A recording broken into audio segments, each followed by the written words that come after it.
Atenção, vai começar agora uma teleaula de ensaios de materiais do curso profissionalizante. Este módulo tem um total de 25 aulas. Hoje, você vai assistir a teleaula número 3. Bons estudos!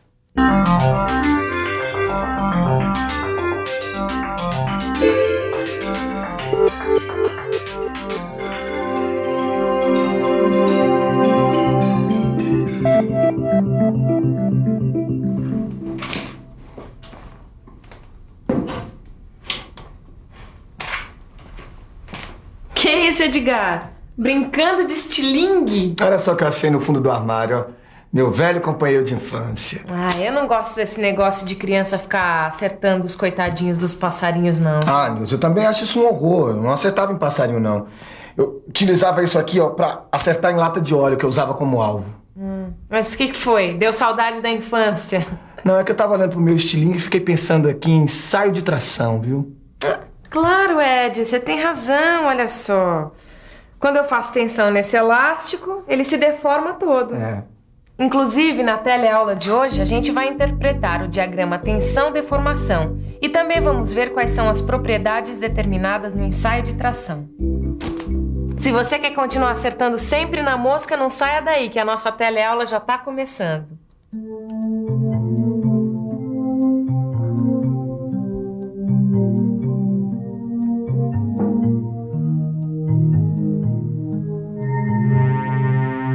Oi, eu tô aqui com essa escala e esse elástico para tentar mostrar de uma forma simplificada como é feito um ensaio de tração. Repare que, quando eu aplico uma força de tração no elástico, o seu comprimento aumenta. Se eu paro de aplicar a força, ele volta à sua posição inicial. Agora, repare que enquanto eu aplico uma força, o seu comprimento se alonga e a sua seção se estreita. Dessa vez, eu apliquei uma força maior. E repare que mesmo parando com a força aplicada ao elástico, ele não volta mais à sua posição inicial.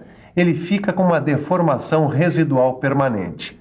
E é claro, se eu continuar aplicando uma força nele, ele vai acabar se rompendo.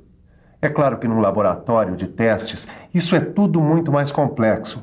Os ensaios são feitos com equipamentos que registram todas as informações necessárias para ser analisada a resistência dos materiais. Deve ser aqui que são registradas essas informações importantes, né, Silva? Agora, me diz uma coisa, por que elas são tão importantes, hein? Ô Caio, porque com elas você pode fazer projetos e cálculos de estruturas com toda segurança. Algumas delas são registradas exatamente no momento do ensaio, outras já não, só depois da análise das características do corpo de prova. E acho que eu não entendi isso aí muito bem, não, hein?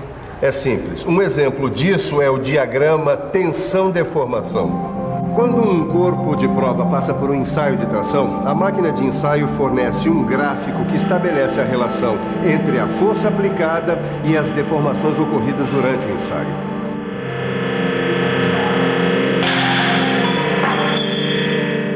Peraí, agora que acabou o ensaio, qual é o próximo passo, hein, Silva? Como nós queremos determinar as propriedades do material ensaiado, o que nos interessa é a relação entre a tensão e a deformação. Ou seja, nós vamos usar este gráfico intermediário que foi produzido pela máquina e vamos conseguir o que nós queremos.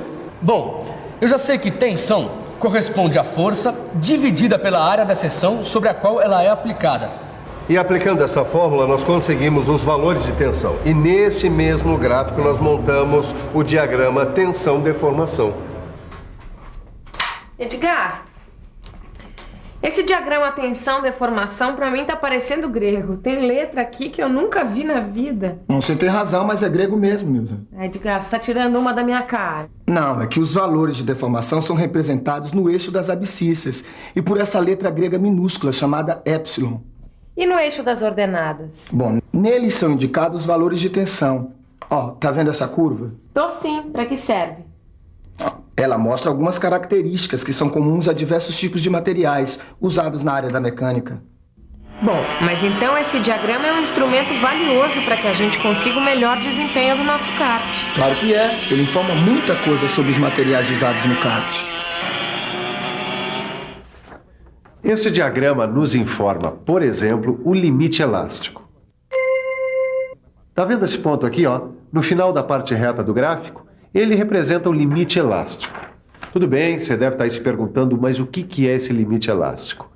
Lembra da experiência no início da nossa teleaula?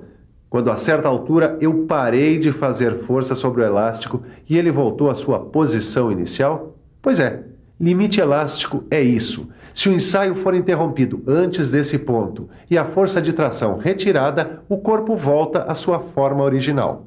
E o interessante, Caio, é que na fase elástica os materiais obedecem à lei de Hooke. Quer dizer, as deformações são diretamente proporcionais às tensões aplicadas. E o que quer dizer isso, diretamente proporcional? Quer dizer que as deformações aumentam na mesma proporção que a força aplicada. Bom, quer dizer então que se eu aplicar uma força de 10 newtons por milímetro quadrado e o corpo de prova alongar 0,1%, se eu aplicar uma força de 100 newtons, o corpo vai alongar 1%.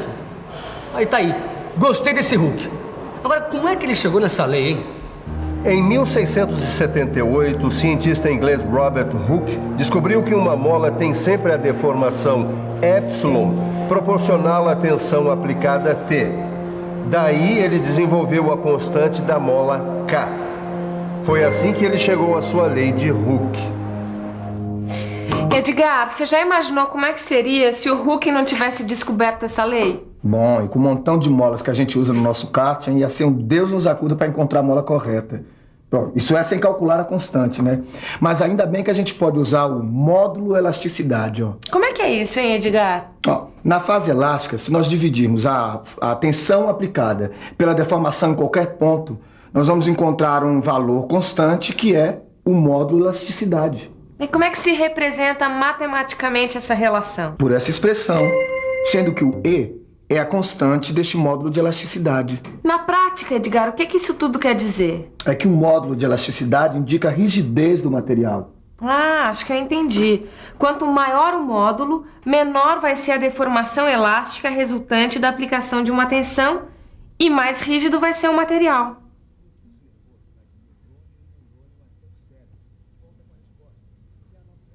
Só que essa relação só funciona até certo ponto. Quer dizer, a lei de Hooke vale para um determinado valor de tensão chamado de limite de proporcionalidade. A partir desse momento, a relação entre tensão e alongamento deixa de ser proporcional. E é fácil visualizar quando isso acontece. Aqui no gráfico, o limite de proporcionalidade aparece representado pelo ponto A'. A partir dele, a deformação deixa de ser proporcional à carga aplicada. A partir desse ponto, o corpo começa a se comportar de uma forma diferente. É o final da fase elástica. Mas se é o final da fase elástica, o que acontece com o corpo? Ele entra na fase plástica e nessa fase a deformação do material é permanente. Ah, entendi. Mesmo que a força de tração seja retirada, ele não volta à sua forma inicial, é isso? Exatamente. Só que no início da fase plástica ocorre um fenômeno chamado de escoamento. E o escoamento é caracterizado por uma deformação permanente do material sem que aconteça um aumento da carga. O que ocorre é um aumento da velocidade da deformação. Repare aqui no gráfico que durante o escoamento a carga oscila entre valores muito próximos uns dos outros. Mas depois que acaba o escoamento, o que acontece? Bom, aí vem o encruamento. Encruamento. E o que é isso? Bom, encruamento é um endurecimento provocado pela quebra dos grãos, que formam material quando deformados a frio. Ah, acho que eu entendi.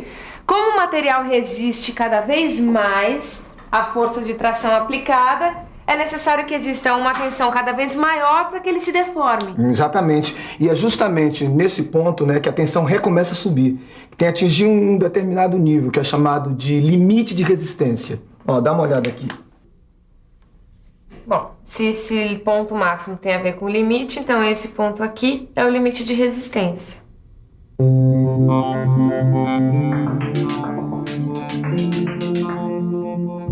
Para calcular o valor do limite de resistência, basta dividir a força máxima pela área da seção sobre a qual esta força é aplicada.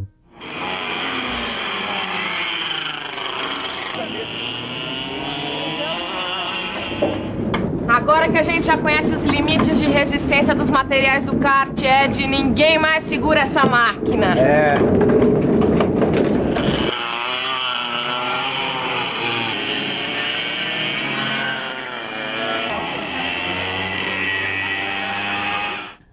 Continuando com a tração aplicada a um corpo de prova como esse, o seu material vai se romper num ponto chamado limite de ruptura. Repare que a tensão no limite de ruptura, representado pela letra C, é menor do que a tensão no limite de resistência, representado pela letra B. Quer saber na prática por que isso ocorre?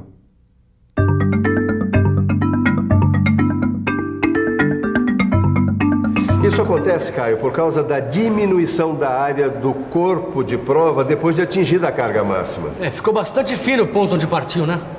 Essa redução percentual bem na área de seção transversal do corpo de prova é chamada de estricção. Ela determina o grau de ductilidade do material. Tá bom, Silva, mas como é que isso funciona? Quanto maior for o percentual de estricção, mais dúctil, quer dizer, mais deformável é o material, entendeu? Entendi, mas mesmo assim eu preciso de uma boa revisão. E atenção, se liga aí que é hora da revisão. Na teleaula de hoje você ficou sabendo como interpretar o diagrama tensão-deformação e ainda aprendeu as diversas propriedades determinadas no ensaio de tração. Bem, para ficar bem afiado na interpretação do diagrama tensão-deformação, você tem que praticar, hein? No seu livro você encontra ótimos exercícios. Então, mãos à obra e até a próxima. Tchau.